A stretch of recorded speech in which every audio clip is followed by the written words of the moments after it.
Makery is a business based in Bath, and what we essentially do is teach people how to make things, and we promote creativity. So that's through our workshops, through our range of products, through our books, and through our parties as well. We've been working in media for about 11 years in London, and we kind of decided that actually we wanted to work for ourselves and wanted to do something that was a bit more fulfilling. So we put our heads together and thought about it for about a year probably, and everything came back to creativity and making things and kind of teaching people how to make things. And we recognised that it was an area of massive growth, so it had huge opportunities, and actually there wasn't really anybody else who'd kind of latched onto it, because the whole sector felt quite tired and felt quite fusty, despite, for instance, sewing machine sales being up about 500%, and Hobbycraft were kind of opening a new store every month. So we thought, right, this is a really good opportunity for us. I felt that, right, if we're going to make this really successful, we need to stand out from anybody else who's doing anything similar to us. So I wanted to create a brand that was really strong right from the beginning, and for it to feel bigger than it was right from the start. So we worked really hard to come up with the name of the business. So as soon as my husband thought of the Makery, we were like, yes, that's perfect. It does what it says, and it feels like a brand name. And then we worked really hard to build kind of like the cornerstones of our business, so who we were and what we did and how we went about it, so that we could then filter that through everything that we did and make sure that everything kind of tied together really neatly, and that we had a really clear vision for us, and also it was really clear for our customers as well.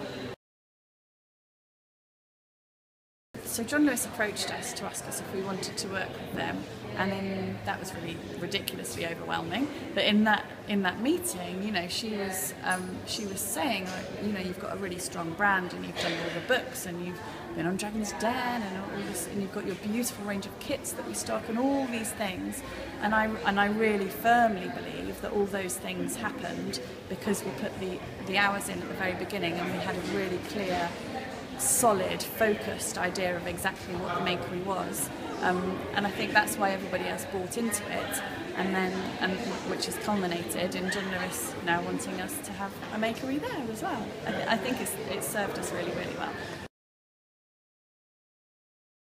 I think it's really easy not to think about that. I think it's really easy to just put together a logo that you think looks nice, and maybe, you know, just kind of get cracking and want to get started, and you know, get customers in and get the money coming in and stuff like that.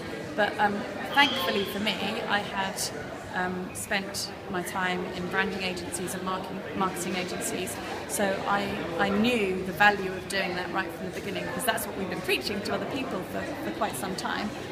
So it was the natural thing for us to do, and I'm really grateful that it's really weird. I kind of, I had this career of probably about 13 or 14 years of doing all sorts of other things, and then once we'd started the Makery, it was kind of like all those other jobs were my training ground for starting the Makery and running our own business. It just taught me everything everything that we do. And I think had I tried to launch the business at the beginning of my career, I would have fallen flat on my face, because I wouldn't have known to have done that, and it just wouldn't have worked. It's really important to love what you do. I love making things, and I don't think I'll ever tire of it. I really, really enjoy it, and it feeds me. So I think that's really important, to really love it, because it kind of becomes like part of you. And as I was saying in the talk, I think it's really important as well to refer back to your original business plan really frequently, and make sure that you're still on the right path, and that you haven't kind of digressed into something that actually maybe doesn't fit in with what your vision is. So refer back to it and tweak it, you know, change it slightly, but still just remind yourself why you're doing what you're doing.